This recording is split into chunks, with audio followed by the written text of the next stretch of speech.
Greetings. I was recently shopping for a Maxpedition organizer, and there are three different choices. You got the Nano, you got the EDC, and you have the Fatty. And I was really confused just looking online at the specs as to the relative sizes and which one I should buy, so I decided to get all three to see which one I like, and I'm going to give you the benefit of my experience. So, the EDC and the Fatty have exactly the same width and height.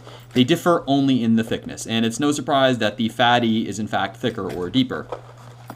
The Nano is, let's compare it to the EDC, roughly the same thickness as the EDC, but about 1.5 inches shorter. So those are roughly the size differences. And I did a little test here with the Nano. This is why I don't recommend the Nano unless space is at an absolute premium. You actually can't put money in here without bending the money. So to me, that's a very silly design. I don't know why you would build a pocket pouch for the American market that doesn't fit dollars without folding them. Personal opinion.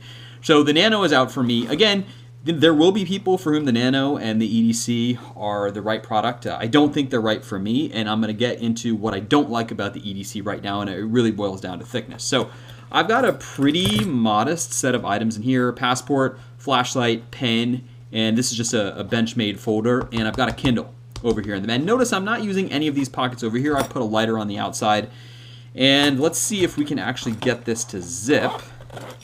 And it zips okay, not too bad. And I think if I went ahead and actually left the keys on the inside, it would start to get tough to zip. There really isn't, well, there's decent negative space there, I guess. So now you can kind of see a little more resistance, but it will in fact zip.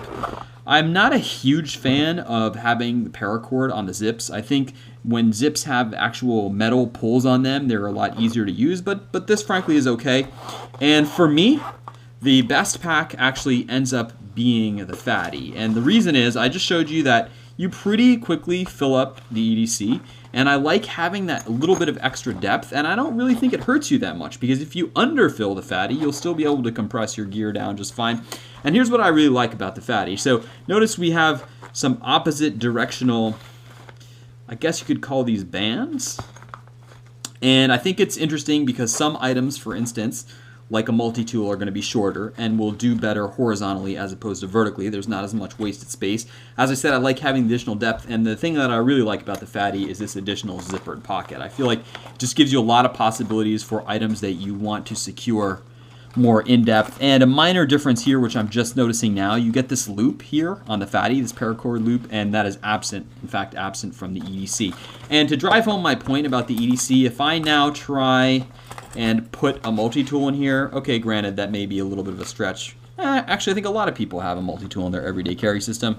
You can see it's getting difficult. Like, it's almost impossible to close at the top there. Let's see if we can get this to go. Yeah, that's not going to go. All right, so you've seen the Nano, you've seen the EDC. Let's try that again. You've seen the Nano, you've seen the EDC, and you've seen the Fatty. Personal recommendation, go with the Fatty.